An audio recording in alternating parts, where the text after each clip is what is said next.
What's happening, everybody? It is another beautiful day here in Oregon, and I can't wait to show you guys what I've been up to this episode. So I had the guy come over that does all the blueprinting and the plot planning and that kind of thing, and man, did he shed a lot of knowledge and light on what it's gonna take to get this thing built. I've also been working down in my mom's basement, getting it all tidy and spruced up for me because I got some big plans down there, including playing video games. How kitty. I wanna show people you in the camera.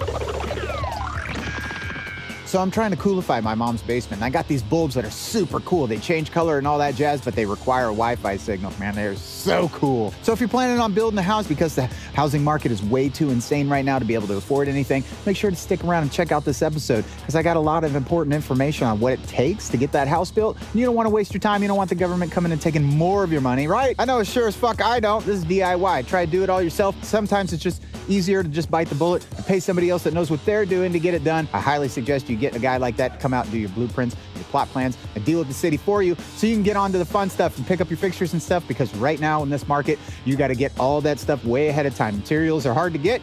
The supply chain is garbage and junk, and China hates us, and they're going to stop making stuff for us. Let's get this done. Check this out.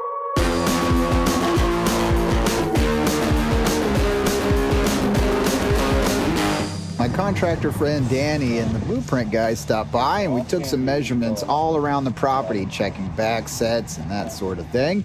We also had to take measurements around the house so we could do an accurate plot plan, because who knows where the original documentation is. From your experiences with permitting and not permitting, what would you suggest to anybody doing this? On major projects, like over the 200 square foot limit, like we were talking about earlier, you should definitely get it permitted, because it may not matter now, but in the future, if you go to sell, it creates a huge issue. You cannot sell the house until the work has been permitted, and the city will either come out and x-ray the walls, x-ray the foundation, so you don't have to open anything up or tear anything apart, or they'll make you open it up and prove that it was built correctly and do a core sample on the foundation, and then fine you on top of permitting. So Jesus. It's definitely more cost-effective and advantageous to just take care of it in the beginning. Plus, if you start the work and if your neighbor gets upset by the noise and they call the city will come out and check on you and then make you halt construction and go through the whole process again. Oh my God. You had just mentioned about selling the house. You can't sell the house. Now, is that because you want to include that house in the sale, or the sale at all? Like, let's say I'm not going to include that, I'm just going to sell that. Can I still sell the house? You'd have to subdivide the property. And so that's a whole nother process of subdividing the property and getting it broken into two. So because you're building on the existing property, which has the house, if you sell the house and the whole property as is, this is now part of it. It becomes liability issue and everything else, because if somebody buys your house, like if that structure falls down, it becomes a big issue. Yeah, that, and actually getting the insurance for the home loan, and if it's not a cash offer, the bank's not going to give the money. So okay. And the permitting fee ranges for projects, $6,000 to $10,000, but if you have to deal with that later on with a fee or a fine of a couple thousand or more on top of it, then you're just throwing money at paper, essentially. Right. Yeah. So you're going to be providing them with the plot plan and the actual layout inside, and then you're going to show me that, and we can kind of like move everything around. And then once we approve that, you send all that stuff together, or do you send the plot plan first and then the blueprint? Foundation plan, roof plan, floor framing, floor plans, site plan, all of it. And they want to see sections as well of how it's constructed and put together and make sure it's following all the codes. And then at that point, once the final set is complete, then you turn that into the city or the planning department, and then they review it. How quick do you think the city will get back with an approval? 4 to 6 weeks before they even touch it.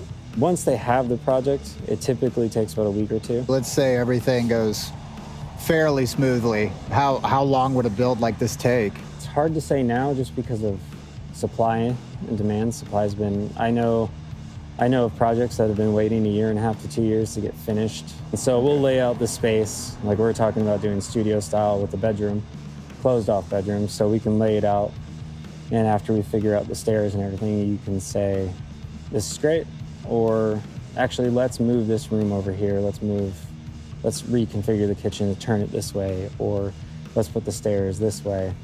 And so we just make those changes. I send it back to you and you look at it again and then really think about, at that point, you can really think about being in the space. Okay. Well, is there anything else I should know about, or you'll be in touch? Yeah, I'll be in touch. I can't think of anything else right now. Okay. Awesome, man. Well, right, thanks for coming out. Yeah. I appreciate it. Here we are, everybody. My mom's basement. We finally made it. Another beautiful day of painting and doing remodeling. So essentially, I'm going to be turning it into like a gaming theater room because it's really nice and cool down here when it's hot as shit outside. It gets nice and dark with the bright paint and everything in here and the cool lighting idea that I've got. It's going to look really awesome. We'll be able to choose whatever colors that we want, and it's going to be nice and pitch black in here because we're in the basement, and we're going to close that door. You're not going to have any light in here. It's going to be like solitary confinement, but we're going to be confined with all our video games and movies and badassness using our Ubiquity AP that we've got set up in the corner there. Now when I'm kicking your ass in a video game and you want to tell me that all I do is play video games in my mom's basement, I'm going to tell you that that's actually a fact, and then you're not going to be left with any other insults because this is my life. My tiny house down in Tucson had painted the whole thing on the inside black, and then when I put all these cool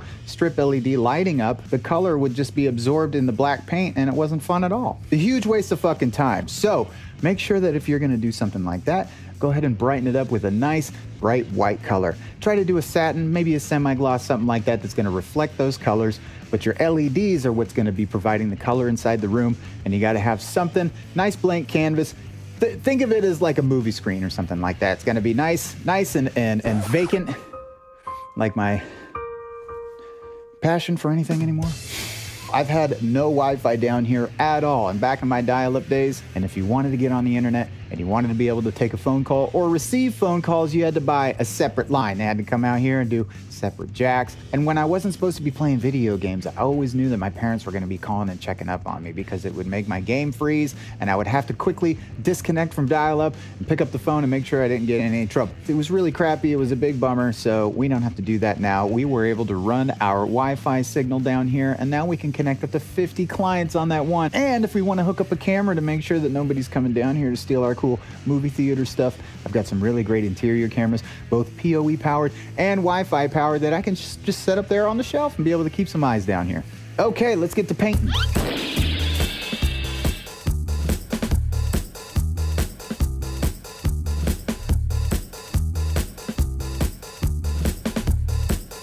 All right, so we got our AP Nano here, powered by our PoE, that's going up into the computer room and plugged into our switch. And there's really not a good way to get any kind of a signal down here, being completely surrounded by dirt underground. So thank God we got this AP. Let's check out the speeds. Yeah, that's gonna do. That's gonna be a lot better than 0, let me tell you. And if you got a situation like this where you don't have very good Wi-Fi reception or none at all, then definitely pick up one of these AP Nanos, or maybe something a little bigger if you want to connect some more clients to it. But let me tell you, that thing was worth every single penny. Now I got lots of great stuff. I can actually utilize this space with the good Wi-Fi signal.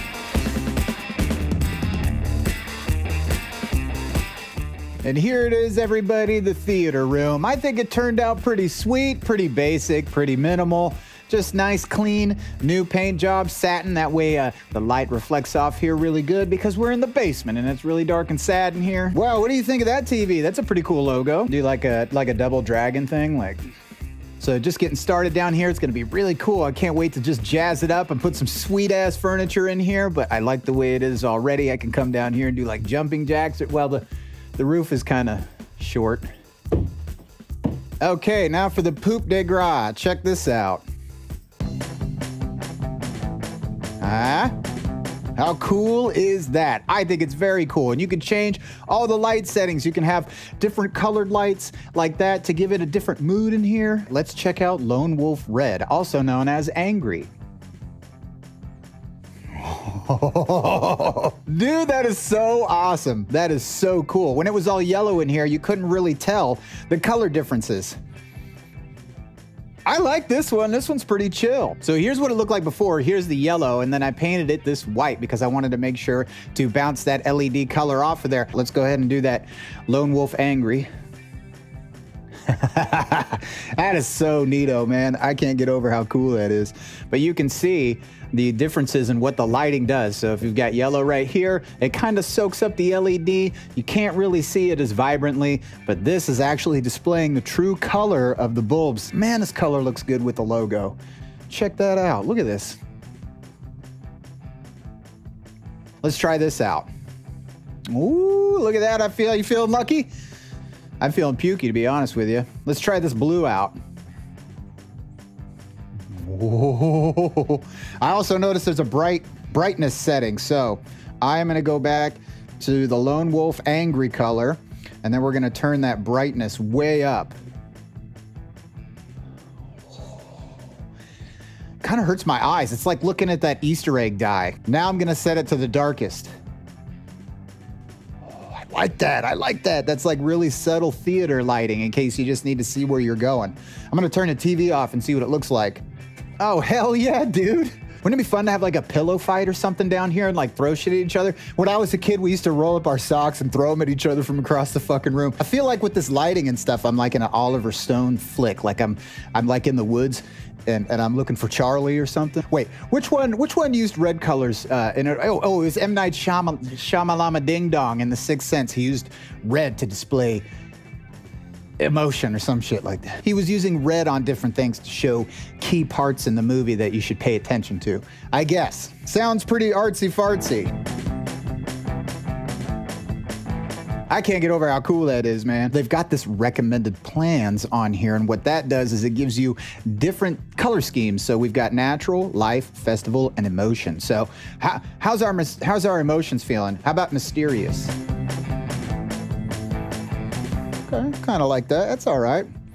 How about romantic? Ooh, makes me want to be in love with the toilet because it's too pink. It'll throw up. Enthusiastic. Yeah, I'm not very enthused with those colors at all. How about longing? I'm longing for you guys to like and subscribe and hit that notification thing in the corner. Tell me what you think of these light colors. What's your favorite color, the ones that I'm displaying? Leave a comment down below, please. Okay, here's natural. Let's go to the forest. We're in the forest now, and there's like birds and like anacondas and shit. And then we're gonna ride off into the sunset, right? Flower fields. I feel like these different lighting schemes would be good in like a Rainforest Cafe or something like that. How about Halloween? Ooh, okay. All right. Dreamland. Ooh, there it is. Okay, all right. I kind of like that. I like that a little better. It's a little more subtle. Man, is that cool. I can't wait to goof with that more. I got some more lights that I'm going to be setting up down here. I'm going to hang up some decorations maybe. Maybe I'll keep it minimal. I kind of dig it. Plus, the lighting looks really cool when it's bouncing off the walls. But I'm going to get some furniture in here, and I want to get it all set up so I can just come down here and get plugging and playing, just like my Ubiquity setup. I would not be able to have TV down here. I would not be able to operate all these LED lights if I did not have that Nano AP down here. And so I've got 2, 4, 6, 8 plus that. So that's 9 devices. I could connect another 41 devices to that 1 AP. Oh, and also this. So 40. So if you guys want to set up your own network and you have a dark basement in your parents' house that you want to move into just like me, then consider getting yourself some Ubiquity stuff, because you can get your internet down here and get your camera set up. You can actually get a key card access system. So that way when people are coming down to my mom's basement, I'll have like a little key card thing, almost like it's like a speakeasy. So I'll know who's coming in and who's coming and going. And I can also deny access because I got a little magnet lock on there. And if I don't know who's coming in here, they ain't coming in here. They got to have permission on my key card. And I can actually change the key card's access anytime I want. So if I wanted to, I could bring down here a switch flex, and what that would do is allow me to run one line down here, and then I would be able to use separate devices powered by a PoE cable throughout the basement here. Just like a true mafia gangster person, I'll have a camera right outside. Unfortunately, I don't really have a henchman. Maybe I'll just use like a blow-up doll, or I'll put Jim out there. I can get this place into a real club setting, maybe get a smoke machine. That way these LEDs will really be popping, running right off of my Ubiquity Nano access right over there. I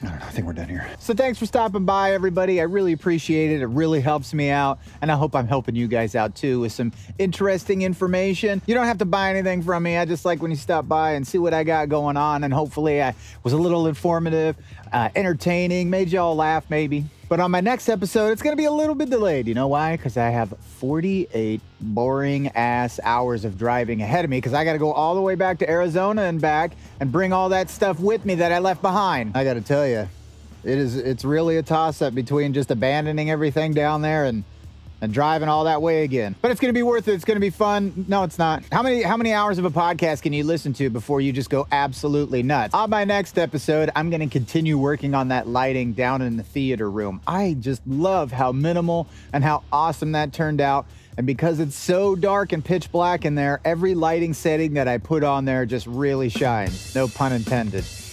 I'm disappointed in myself for doing that just now. I shouldn't even said no pun intended. I should have let you think that instead of me pretending to be a comedian. I'll be here all week, everybody. No, I'm not. I got to drive my ass all the way down to Arizona. And it's like 100 degrees down there. So happy I don't have to deal with that shit anymore. I brought my PTZ camera up here. It swivels 360 degrees, vertical, anywhere you want to roll that thing. And I'm going to stick it out there in the woods because there's all kinds of noises out there at night. And what better to have out there than a pair of eyes that can basically look in any direction I want, like a video game right on my phone. And it's got cool infrared technology, so if there is something hiding in the bushes, I'll be able to know what it is and where it is. So whether it's like a possum or a raccoon, or maybe a deer having a midnight snack, or maybe some creepy hobo coming up from the train tracks, I'll know because I'm gonna have that camera right in the woods. So I can't wait to get that set up. That's gonna be really fun. And the whole experience of the theater room, these lights, I had no idea that anything out there existed like this, and I cannot wait to order it and check it out. And if it works out, awesome. I can't wait to share it with you guys. So please like and subscribe and hit that notification thing in the corner. That really helps me out. And I love it when you guys come back and see me because I love trying to entertain people and have fun and make you all laugh. I just want you to stop by and check out Ubiquity's sweet ass networking gear with me. So enjoy life, take it easy, have a drink on me. Thanks for checking out the channel, everybody, and have a nice day. So I got a lot of work in the basement to get done, so make sure to stick around. Wait, you have to fucking like and subscribe and wait for these cars to go by and awkwardly look at me because they know I'm a YouTuber. And they're like, look at this fucking guy in his front yard. What a doofus. Pretty sure she just told me to go eat shit.